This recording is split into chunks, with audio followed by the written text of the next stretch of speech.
Is it a bad idea to start out value pricing as a brand new solo consultant?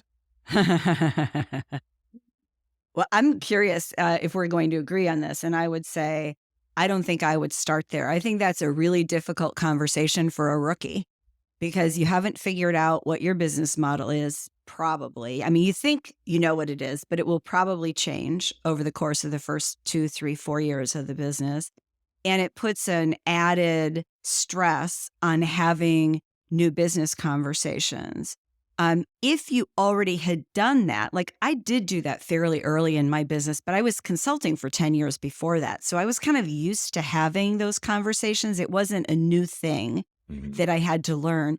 And then the other piece is that you're probably also learning consulting skills. Right. So you're learning consulting skills, you're learning sales conversations, or sales skills, marketing skills. I feel like it's too much. Like I would want to get some experience under my belt, but the fact that this person has heard of value pricing is really positive. And so what I would be doing is I'd be looking for opportunities, even if I didn't act on them yet. Like, oh, I might still ask those questions to get in the habit, but I don't think I would put that much pressure on myself that early in. Right. Go ahead, disagree. No, I don't. I couldn't have said it better, honestly. I mean, the answer is it depends on how good you are at sales. So if you were in a sales role already, and then you're going solo to do, I don't know, something like that, like you're going to coach sales teams at Fortune 500s because you've got this like unbelievable outsized success, you could probably do it. I've met a few people Yeah. that are just real.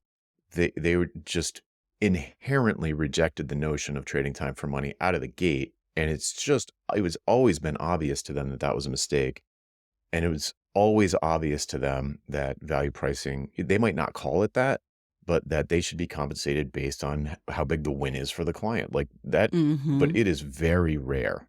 I have not stumbled across too many people who for whom it just seemed obvious. And in fact, I guess since the person is asking the question, they're not in that category.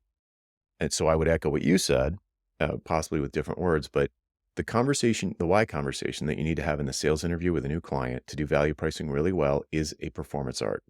And just like playing Mhm. guitar, you are not going to be Jimi Hendrix on day one. So you're going to have to practice it. And as you get better at it, it will be more beneficial to you. But it took me like, a year to 18 months to figure it out. In the meantime, I did do fixed pricing. It just wasn't value based. Mhm. So some people ask me a version of this question, which is, should I start out when I go solo? Should I start out hourly and then switch to value or some other kind of fixed price? And that one, I have a stronger opinion about. I think that if you are asking this question, then you probably are going to regret going hourly at the beginning because you're going to learn a bunch of bad habits that you're just going to have to Mhm. unlearn later. So for someone Yes. who is thinking like this, I'm making a lot of assumptions about their baseline, like where they're at based on the question. But I would probably start out with at least one thing that was some kind of productized service that was fixed price. Could be as simple as like a strategy call or a coaching call or a design session or something fixed price that's kind of strategic expertise level thing. And then consider how you want to price any project work that comes out of that. And it could be different based on different customer situations, but and maybe even a time-based project that comes out. But I really think it's beneficial for people to get the taste of fixed pricing as soon as possible because it has a completely different flavor than trading time for money. It's the exact opposite. Every hour Yeah. you work, you're losing money. So you get more efficient.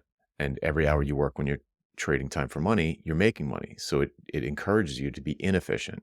So you don't look for ways to create leverage. You don't look for ways to create quicker outcomes for your client. You can try as hard as you want, but your brain won't do it. And so, yeah, obviously I could talk about this forever and have been talking about it forever. But I think Rochelle's right that if it's a hard thing to learn, and if you're also learning a bunch of other hard things, it wouldn't be I wouldn't prioritize it as number 1 of all the other hard things Yeah. you have to learn. Yeah. I also like the idea of pricing, flat fees for things because it's easier to see. Like if you're doing a thing and you call it $5,000, you could say, wow, what if I could get, so I could charge $10,000 for the thing. Hmm. I could make the same amount with half as many clients, Right. or I could do more and make more. And it's like the connections are easier to see Yeah. than when you're doing it by the hour. It's like, oh, how can I get something that's has more hours for me to bill? It doesn't help It's you. a dead end, but Yeah, it really is. but it is good cash flow and it's easy. Hourly is easy. Like Yeah, everyone understands it. They might not like it, but everybody gets it.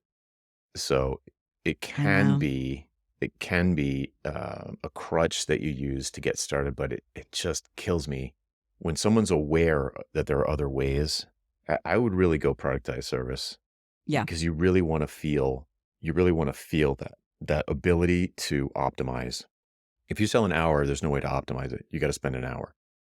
But Well, it if also gets you out of thinking that everything has to be customized. So if you do like an assessment, That's a maybe good the point. implementation needs to be customized, but the assessment could be the same. And the more that we can streamline what we do as soloists, the more money we keep. Yeah. The idea from the very beginning, getting your head around the idea of packaging your expertise in different ways is pretty important, I think. And I Yeah. don't see any real risk to doing that early on. Day one, have a whatever, $500 strategy call, $200 strategy call, whatever.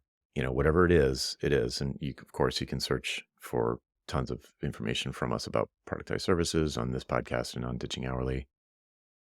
But you know, I don't disagree. It's hard to learn. It is very hard to learn.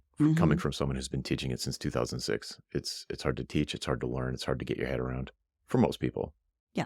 It's a worthy endeavor at the right point Hmm. in your evolution. Yeah, and what's that point when you're attracting big clients with high buying power, and you are the one and only for the thing they want? There's Hmm. nothing compares to it in that situation. But day one, that's probably not the situation you're in. Exactly.